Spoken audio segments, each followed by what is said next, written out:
Hello viewers, आज हम करने जा रहे हैं कक्षा 9th चैप्टर 1 हमारे आसपास के पदार्थ।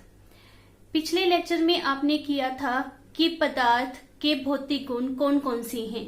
आज हम करने जा रहे हैं कि पदार्थ की कौन कौन सी अवस्थाएं होती हैं। जैसा कि आपको लिखा हुआ दिखाई दे रहा है, पदार्थ की 3 अवस्थाएं होती हैं, ठोस, द्रव तथा गैस। ये आपका फर्स्ट क्वेश्चन है कि पदार्थ की कितनी अवस्थाएं होती हैं। नेक्स्ट हमारे पास सबसे पहले ठोस किसे कहते हैं, तो 2 पॉइंट आपने अच्छी तरह से याद करने हैं। ठोस वे पदार्थ होते हैं जिनका निश्चित आकार होता है तथा जिनका निश्चित आयतन होता है, जैसे कि कॉपी, पेन, पेंसिल, सुई। कोई भी अपने आसपास के पदार्थ को ले लीजिए, आप देखेंगे कि उनका एक निश्चित आकार होता है। आप उनके ऊपर बल लगाकर देखिए, उनके आकार में कोई परिवर्तन नहीं आता। उनका आयतन निश्चित होता है। आयतन का मतलब क्या होता है कि वह जितनी जगह को घेरते हैं, तो वह जितनी जगह को घेरते हैं वह भी फिक्स ही रहती है। इसके अलावा आप इसमें और गुण भी लिख सकते हैं कि ठोस की निश्चित सीमाएं होती हैं, वह संपीड़ित नहीं होती। ये संपीड़न जहां पर लिखा हुआ है मतलब वह संपीड़ित नहीं होती है। मीन्स अगर आप किताब के ऊपर बल लगाओगे तो क्या किताब दब जाती है, तो आंसर क्या आएगा, नहीं। मतलब वह संपीड़ित नहीं होती। उसका उदाहरण क्या है, लोहा, सोना, चांदी, पत्थर, पेन, कॉपी, पेंसिल। बहुत से हमारे आसपास ऐसे पदार्थ हैं जिन्हें हम ठोस कहते हैं। नेक्स्ट हमारा है द्रव। द्रव किसे कहते हैं या द्रव के कौन से गुण होते हैं, तो हमने मेन 2 गुण याद रखने हैं। एक, द्रव का आकार निश्चित नहीं होता। द्रव का आकार निश्चित नहीं होता। जैसे कि उदाहरण में लिखा गया है इसका जल, तो जल मान लेते हैं एक गिलास में डाल दिया तो आकार जल का क्या आ जाएगा, जैसा गिलास का आकार है। अगर उसे गोल बर्तन में डाल देंगे तो आकार गोल हो जाएगा। अगर उसे चौरस बर्तन में डाल देंगे तो आकार चौरस हो जाएगा। इसी प्रकार निश्चित आयतन मीन्स अगर मान लेते हैं कि पानी 1 लीटर है, आप उसे किसी भी बर्तन में डाल देते हो, उसका आयतन कितना रहेगा, 1 लीटर ही। तो इसका मतलब क्या होता है कि द्रव का आकार अनिश्चित होता है जबकि उसका आयतन निश्चित होता है। उदाहरण जल, कोल्ड ड्रिंक, पेट्रोल, डीजल, बहुत से आपके पास उदाहरण हैं। नेक्स्ट हमारे पास है गैस। गैस में ये दोनों ही चीजें अनिश्चित होती हैं। मीन्स ना तो उसका आकार निश्चित होता है और ना ही उसका आयतन निश्चित होता है।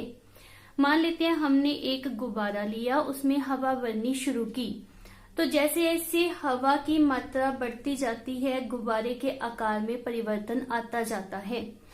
हमने गुब्बारा ऊपर से बांध दिया, अब उसको तोड़ मरोड़ कर हम उसकी आकृति में भी परिवर्तन ला सकते हैं।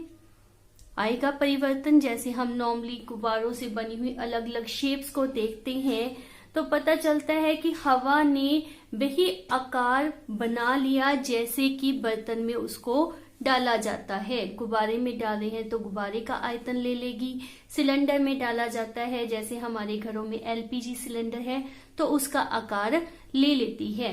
आयतन उसका निश्चित नहीं होता। एक भरे हुए गुब्बारे में अगर सुई चुभोई जाए तो क्या होगा, सारी की सारी हवा बाहर निकल जाएगी।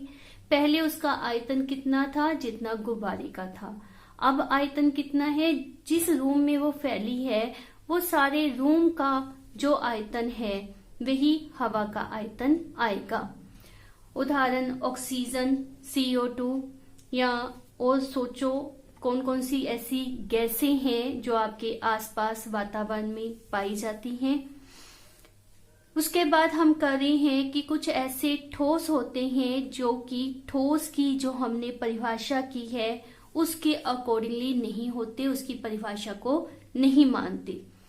इसमें सबसे पहले बहुत ही इंपॉर्टेंट क्वेश्चन है, स्पंज ठोस है, पर उसको संपीड़ित क्यों किया जा सकता है। तो स्पंज का समझने के लिए आपके पास एक डायग्राम भी दिखाया गया है कि स्पंज के अंदर छोटे छोटे छेद होते हैं, उन छेदों में हवा भरी होती है। जब हम स्पंज के ऊपर बल लगाते हैं तो ये हवा इन छिद्रों से बाहर निकल जाती है, जिसके कारण स्पंज दब जाती है। तो आपने याद रखना है कि स्पंज के अंदर हवा भरी होती है, बल लगाने से वो हवा बाहर निकलती है, इसी कारण हम स्पंज को संपीड़ित कर सकते हैं। चीनी, जिसे शर्करा भी कहते हैं, नमक, दाल, ये ऐसे ठोस हैं जिसको जिस आकार के बर्तन में डाला जाएगा उसी के आकार को ये ऑब्टेन कर लेते हैं, वही आकार ये ले लेते हैं, परंतु फिर भी इन्हें हम क्या कहेंगे, ठोस। रबड़ बैंड ले लीजिए, रुमाल ले लीजिए, अगर हम इनके ऊपर बल लगाते हैं तो इनके आकार में परिवर्तन आ जाता है, परंतु फिर भी हम इन्हें क्या नाम देते हैं, ठोस। तो ये कुछ ऐसी उदाहरणें हैं जिसमें आप देखते हैं कि हमने जो परिभाषा की है वह फॉलो नहीं हो रही, परंतु इनके अंदर जो पार्टिकल्स होते हैं, जो इनको बनाने वाले छोटे छोटे कण होते हैं, उनकी अरेंजमेंट के आधार पर इन्हें हम ठोस ही कहेंगे। तो होपफुली आपको अच्छी तरह से इनकी अवस्थाओं के बारे में पता चला होगा। फिर भी अगर आपका किसी का कोई डाउट है तो कमेंट बॉक्स में जरूर पूछिए, एज वेल एज मेरी वीडियो को लाइक तथा शेयर जरूर करिए। Thank you.